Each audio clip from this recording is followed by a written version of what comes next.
Welcome back to unlimited education friends. मैं हूं अभिजीत कुमार और ये लेक्चर आपका मेडिकल स्टैंडर्ड से रिलेटेड है, तो आप लोग अच्छे से देख लो। और इससे पहले मैंने कट ऑफ से रिलेटेड लेक्चर और आपका पोस्ट प्रिफरेंस से रिलेटेड लेक्चर बना दिया है। कट ऑफ से रिलेटेड जो लेक्चर है उसमें नॉर्मलाइजेशन कैसे काम करता है, अलग अलग पोस्ट के लिए अलग अलग कट ऑफ कैसे जाता है, आपका जो है सो कट ऑफ क्रॉस करने के बाद भी वो पोस्ट कभी कभी नहीं मिल पाता है, कोई और पोस्ट मिलता है। आखिर ये सब के पीछे का लॉजिक क्या है, सब कुछ मैंने बता दिया है। और आई थिंक 27,000 प्लस स्टूडेंट ने वो लेक्चर देखा है। तो अगर आप लोगों ने नहीं देखा है तो आप लोग चैनल पे जा करके देख लेना, ओके। और कोई भी मन में क्वेरीज होता है तो कमेंट करना और चैनल को सब्सक्राइब कर लेना। बिकॉज देख रहे हो ना, कमेंट करने के बाद जो लेक्चर आता है वो आपको तभी पता चलेगा जब आप चैनल को सब्सक्राइब किए हुए रहोगे तो।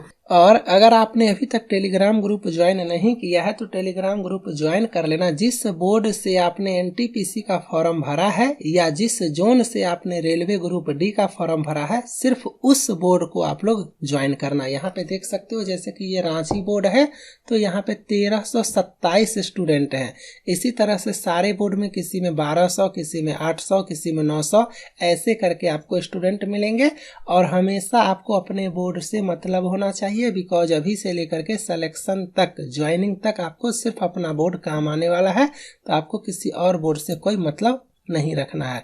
यहाँ पे आपके फ्रेंड का एक क्वेश्चन है कि sir my first post preference जो है वो आपका स्टेशन मास्टर है और मैं जो है सो मेडिकल स्टैंडर्ड आपका स्टेशन मास्टर का फेल कर जाता हूँ, तो क्या मुझे कोई दूसरा पोस्ट मिलेगा क्या जिसका मैंने कट ऑफ भी पार किया हुआ है और मेडिकल स्टैंडर्ड भी पार किया हुआ है ना। उसी तरह से आपके एक और फ्रेंड का कमेंट इस तरह से है कि सर मेरा एक सीरियस क्वेश्चन है, प्लीज बताइए।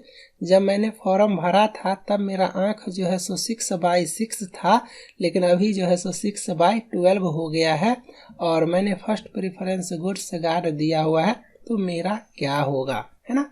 ये सारा चीज है। और मेडिकल स्टैंडर्ड क्या होता है, अलग अलग पोस्ट के लिए अलग अलग मेडिकल स्टैंडर्ड है, इसका अलग से लेक्चर आपका आएगा। क्या होता है C2 मेडिकल, क्या होता है A3, क्या होता है B2, क्या होता है A1, क्या होता है B3, इस टाइप का, ठीक है। तो ये सारा चीज आपको समझ में आ गया। अब यहाँ पे जो बताऊंगा उसको ध्यान से समझना। सबसे पहली बात कि आपका जो ये A, ये B, ये C इस टाइप का देखते होगे ना, जैसे कि A1 है, A2 है, B1 है, B2 है, C1 है, C2 है, ये सब। तो ये मेडिकल स्टैंडर्ड है आपका। तो जैसे ये सबसे टफ होता है, उसके बाद मान लो आपका ये होता है, उसके बाद आपका ये होता है, उसके बाद आपका ये होता है, उसके बाद आपका ये होता है, इस तरह से। तो जैसे जैसे आप अल्फाबेटिकली नीचे की तरफ जाओगे आपका मेडिकल स्टैंडर्ड डाउन होता है ना। तो ये चीज आपको समझ में आ गया। अब पहले क्या एग्जाम होता था, पहले का एग्जाम का पैटर्न आपका एक होता था। जब आप CBT 1 क्वालिफाई करते थे तब आपका CBT 2 का एक पेपर होता था, सिंगल आपका पेपर होता था। क्या होता था? सिंगल आपका पेपर होता था। उसके बाद आप क्या करते थे, पोस्ट प्रेफरेंस देते थे। पोस्ट प्रेफरेंस देते थे कोई सा भी, मान लो यहाँ पे GG है, यहाँ पे आपका SM है, यहाँ पे आपका TA है, यहाँ पे आपका CA है, इस तरह से आपका यहाँ पे आपका सीनियर टाइम कीपर है, ऐसे करके यहाँ पे आपका जूनियर क्लर्क है, यहाँ पे सीनियर क्लर्क है, ऐसे करके आपका जो है सो पोस्ट प्रेफरेंस होता था। तो यहाँ पे क्या होता था, एक ही एग्जाम होता था। तो जब आपका कट ऑफ आता था ना तो आपको कोई एक पोस्ट अलॉट किया जाता था। जैसे कि मान लो आपको जो है सो TA का पोस्ट मिला, आपके कट ऑफ के हिसाब से आपका TA का पोस्ट मिला। अब क्या होता था कि अब आपको मेडिकल स्टैंडर्ड के लिए बुलाया जाता था। तो आपको मिला TA का पोस्ट और आपका होगा मेडिकल स्टैंडर्ड।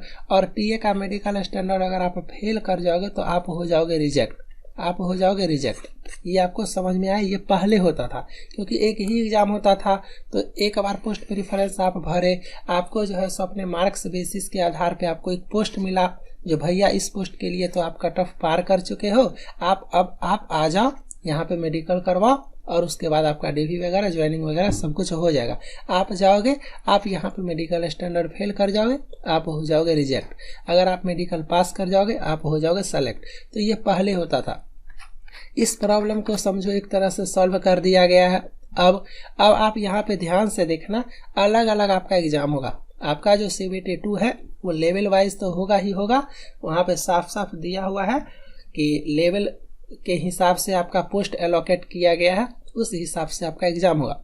तो अब आप जैसे कि मान लो पोस्ट प्रेफरेंस भरते हो, अब आप कोई सा भी पोस्ट प्रेफरेंस भरते हो, आप भरते हो गुड्स गार्ड, फिर भरते हो station master, senior time keeper, senior clerk, junior clerk, ऐसे करके। और कोई आपका फ्रेंड इस तरह से भरता है। सबका अलग अलग पोस्ट प्रेफरेंस है ना, सबका अलग अलग पोस्ट प्रेफरेंस है। अब क्या होता है, अलग अलग एग्जाम दिए हो ना आप एग्जाम तो लेवल वाइज अलग अलग दिए हो। जैसे कि यहाँ पे मैं आपको दिखाता हूँ, यहाँ पे पहले अच्छे से समझो। यहाँ पे अब यहाँ पे देखो, जैसे आपका लेवल 2 पोस्ट है, लेवल 3 पोस्ट है, लेवल 4 पोस्ट है, लेवल 5 है, लेवल 6 है ना।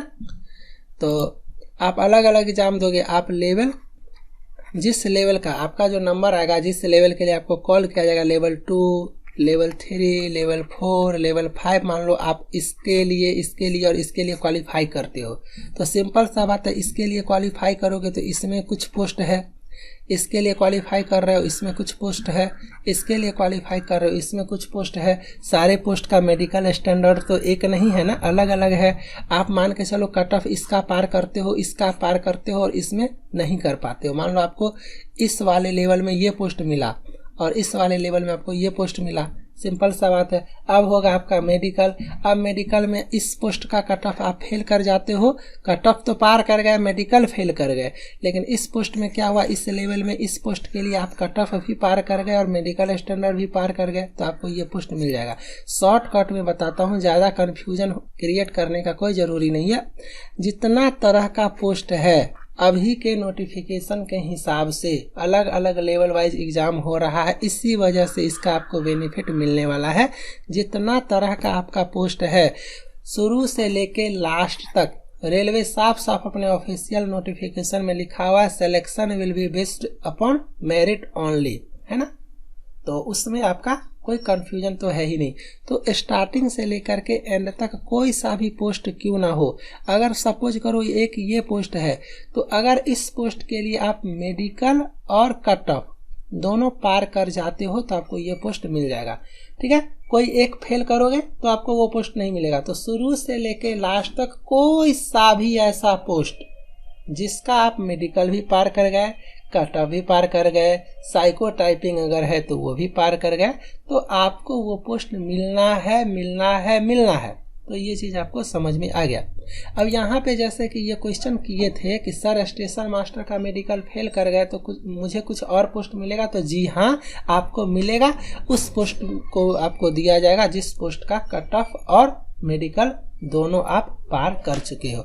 और जैसे कि यहाँ पे इनका कहना है, तो पहले के एग्जाम में 2015-16 का जो एग्ज़ाम हुआ था उस टाइम पे आप जीजी अगर भरे रहते और 6/6 सोच के भरे थे और आपको जीजी मिल जाता और उसके बाद आपका मेडिकल 6/12 चेक होता और पता चलता कि आप 6/6 नहीं 6/12 है, तो आपको वो रिजेक्ट कर देता, ये पहले।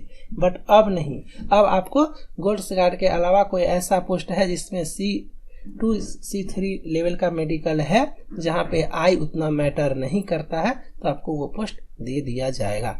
तो बहुत सारा चेंजिंग आपका आया है 2015 और 2018 के नोटिफिकेशन में, तो ये सब जानना भी जरूरी था आप लोगों को। अब यहाँ तक जो स्टूडेंट लेक्चर देख चुके हो, मतलब सिंपल सी बात है, इस चैनल पे सीरियस स्टूडेंट हो तो उन सभी के लिए मैं एक अनाउंसमेंट कर रहा हूँ, काफ़ी ज़्यादा इम्पोर्टेंट।